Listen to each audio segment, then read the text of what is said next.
Triads are something that appear in every style of guitar playing, no matter what genre you're into, so they're definitely worth knowing really well. I've got a workout for you that will make sure you know all of the closed voicing triad shapes on the fretboard, and it will also greatly improve your understanding of the chords of the major scale. There's a PDF tab of the full workout on my Patreon page, plus some backing tracks for you to do the exercise along with. The exercise is in B major, and we're going to be playing the triads of the major scale using closed voicings in root position, first inversion, and second inversion on all string sets.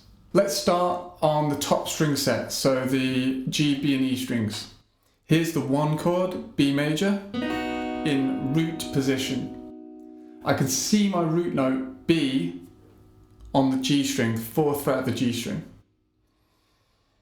Then we'll move on to the 2 chord. So we're moving all the notes of that triad up a scale step, and we'll arrive at the 2 chord C sharp minor. All of these triads are going to be in root position. Again, I'm seeing my root note C sharp on the G string, 6th fret of the G string. Moving on, we'll get to D sharp minor, the 3 chord, 4 E, 5 F sharp, 6 G sharp minor, 7 A sharp diminished, and then 1 B.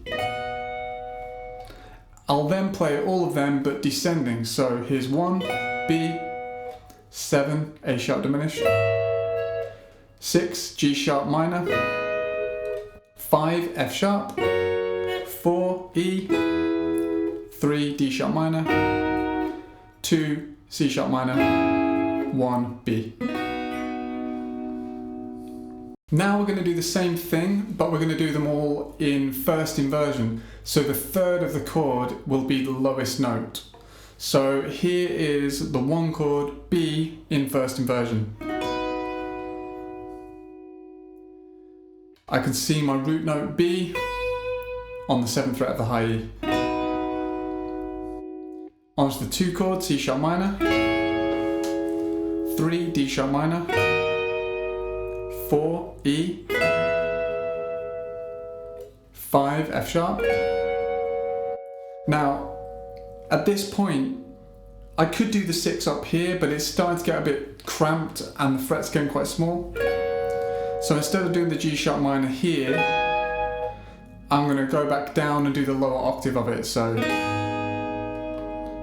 I can see that G sharp root note on the 4th fret of the high E.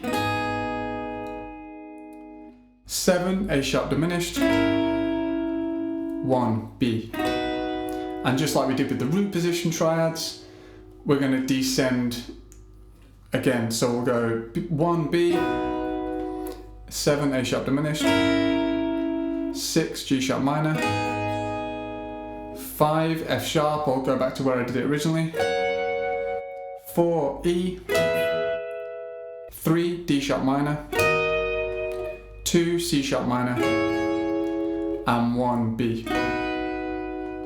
And then we'll just do the same thing but in second inversion. So second inversion means the 5th of the chord is the lowest note. So that looks like this for the B. So that's 1 B. I can see my B this time on the B string, 12th fret. I'm always aware of where that root note is. 2 C sharp minor, 3 D sharp minor. Again, it's getting a bit cramped now, so instead of doing the E up here, I'm going to do it down here. I can see my E root note on the B string, 5 F sharp, 6 G sharp minor, 7 A sharp diminished, 1 B, and then we'll come down. 1 B, 7 A sharp diminished, 6 G sharp minor, 5 F sharp, 4 E, 3 D sharp minor, 2 C sharp minor, 1 B. You then need to do that on the 3 other string sets. So there's 4 string sets in all. do it in all 4 string sets.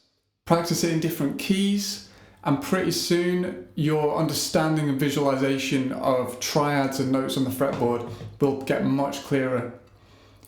Like I've mentioned, always be aware of what chord you're playing. So B, I know I'm in root position, I'm playing a B major, that's the 1, so what number the chord is in relation to the key.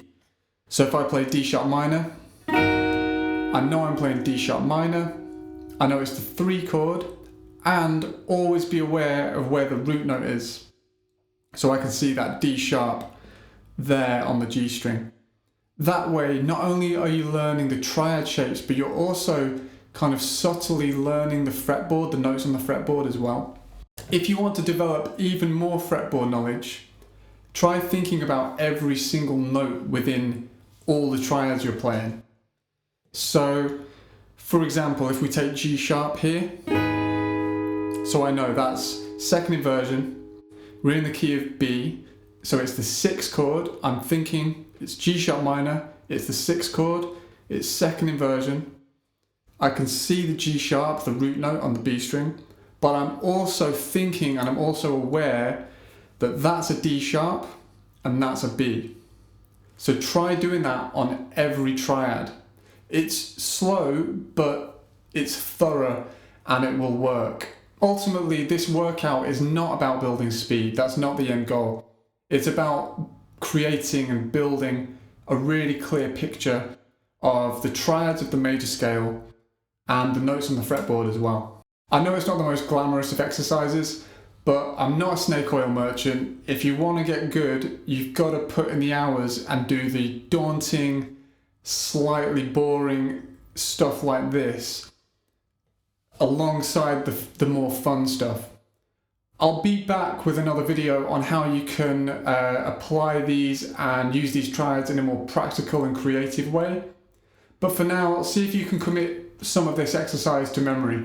If you've got any questions or suggestions, please leave them in the comments below. If you enjoyed this video or found it useful, please give it a like and consider subscribing. There's also a link to my Patreon below if you'd like to support the channel. Otherwise, I'll see you next time.